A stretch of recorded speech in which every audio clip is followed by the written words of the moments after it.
وسوسہ تو ایک طرف رہ گیا، اگر وہاں شیطان بھی آئے تو ٹک نہیں سکتا، تو بھاگ جاتا ہے، وہ تو بھاگ جاتا ہے، شیطان بھاگ جاتا ہے۔ حضرت سیدنا غوث اعظم رضی اللہ تعالیٰ عنہ کے پاس آیا تھا، شیطان حضور غوث پاک کے پاس آیا تھا، آتا ہے پر اللہ والوں کے پاس ٹکتا نہیں، آ جاتا ہے ٹکتا نہیں۔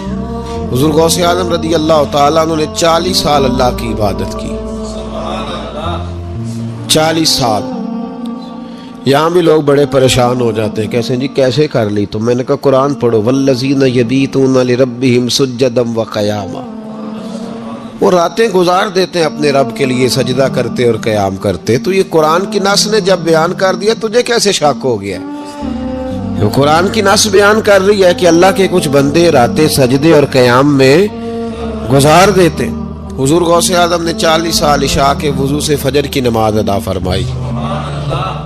تو ایک دن آسمان پہ نا ایک چھوٹا سا بادل کا ٹکڑا آیا، معاذ اللہ ثم معاذ اللہ، وہ کہنے لگا عبد القادر میں تیرا رب ہوں۔ اس کے اندر سے آواز آئی، میں تیرا رب ہوں، تو نے بڑی عبادت کر لی، اب تو بے شک پڑھ بے شک نہ پڑھ۔ کئی ملنگوں کو معاف نہیں ہو گئی معاذ اللہ کہ بے شک پڑھ بے شک نہ پڑھ، عام اجازت ہے۔ تو حضور غوث اعظم رضی اللہ تعالیٰ عنہ فرمانے لگے اعوذ باللہ من الشیطان الرجیم۔ جب آپ نے یہ پڑھا تو وہ سامنے آ کے کھڑا ہو گیا، کہنے لگا عبد القادر آپ کو کیسے پتہ چلا کہ میں شیطان ہوں؟ تو آپ فرمانے لگے پاگل، مجھے کیسے پتہ نہ چلتا؟ جس رب نے اپنے پیارے حبیب علیہ السلام کو نماز معاف نہیں کی، اس نے عبد القادر کو کیسے معاف کر دی؟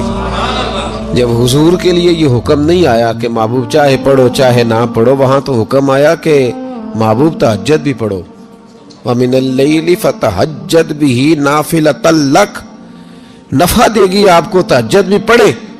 تو ان کے لیے جب یہ حکم نہیں تو میرے لیے کیسے آ گیا؟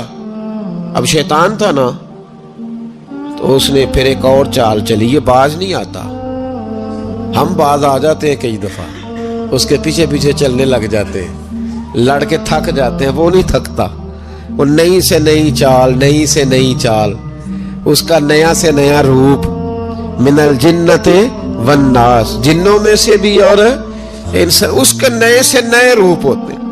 اس نے ایک نیا روپ دھار لیا، کہنے لگا عبد القادر 300 ولی میں نے اسی طرح گمراہ کیے، آپ چونکہ عالم تھے تو آپ کے علم نے آپ کو بچا لیا۔ تو غوث اعظم فرمانے لگے نئے روپ سے آئے ہو؟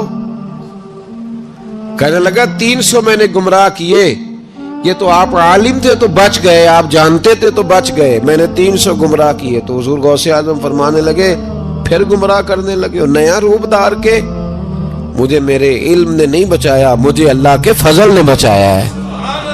کئی عالم بھی تو گمراہ ہو جاتے ہیں نا، مجھے میرے علم نے نہیں بچایا، مجھے میرے اللہ کے فضل نے بچایا۔ میرے بھائی، میرے عزیز طریقت کے مسافروں، یاد رکھو، سمجھ لو اس بات کو کہ وسوسہ آتا ہے۔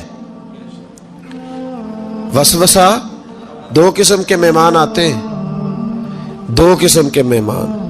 ایک مہمان وہ آتا ہے جو آتا ہے تو بندہ توجہ نہیں کرتا، وہ خود کہتا ہے اس نے نہیں میری طرف توجہ کی، وہ مہمان چلا جاتا ہے، پتہ نا آپ کو۔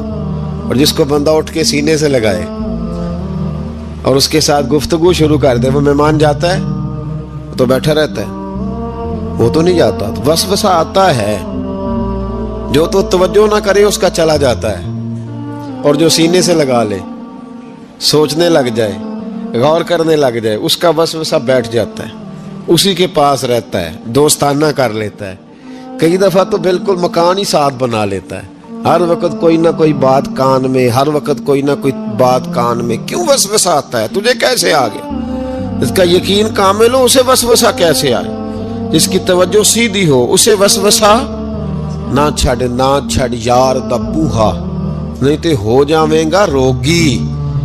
جیڑی بکری اجڑوں وچھڑی او بگیاڑا جوگی۔